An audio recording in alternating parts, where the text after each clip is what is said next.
Opposition leader Rahul Gandhi ने हरियाणा हुकूमत पर तनकीद की कि वो आईपीएस अफसर वाई पूरन कुमार के मामले में दी गई मुंसिफाना तहकीकात और कार्रवाई की यकीन दहानी पूरी नहीं कर रही। उन्होंने कहा कि पूरन कुमार के खानदान और ख़ास तौर पर बेटियों पर गैर ज़रूरी दबाव बढ़ रहा है।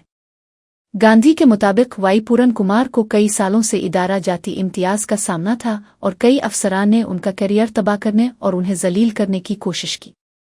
उन्होंने जोर दिया कि ये सिर्फ एक खानदान का मसला नहीं बल्कि लाखों दलित भाई बहनों के लिए एक इंतबाह है कि कामयाबी के बावजूद भी दबाव, जुल्म और नज़रअंदाज किया जा सकता है। गांधी ने भारत के वज़ीर आज़म और हरियाणा के वज़ीर आला से मुतालबा किया कि खानदान से किए गए वादे पूरे किए जाएं। उन्होंने कहा कि खानदान को आखिरी रसूमात के लिए पुरअमन तरीके से इजाज़त दी जाए और हरासत बंद की जाए। उन्होंने मुतालबा किया कि कसूरवार अफसरान के खिलाफ कार्रवाई की जाए। गांधी ने हुकूमत से कहा कि खानदान पर डाले जाने वाले तमाम दबाव और धमकियों को ख़त्म किया जाए। उन्होंने दलित शहरियों के लिए इंसाफ और तहफ़्फ़ुज़ की ज़रूरत पर जोर दिया।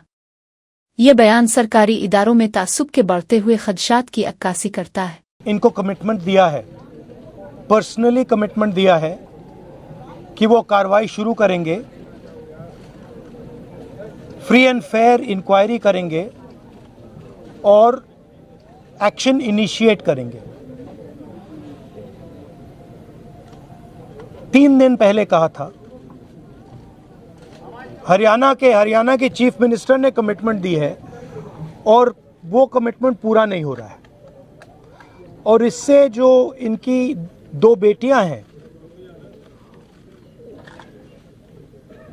मां पर, बट स्पेशली बेटियों पर जिन्होंने अपने पापा को खोया है, उन पर बहुत प्रेशर, बहुत दबाव, डिस्टर्बेंस हो रही है। दलित कपल है और ये बिल्कुल क्लियर है कि 10-15 दिन से नहीं,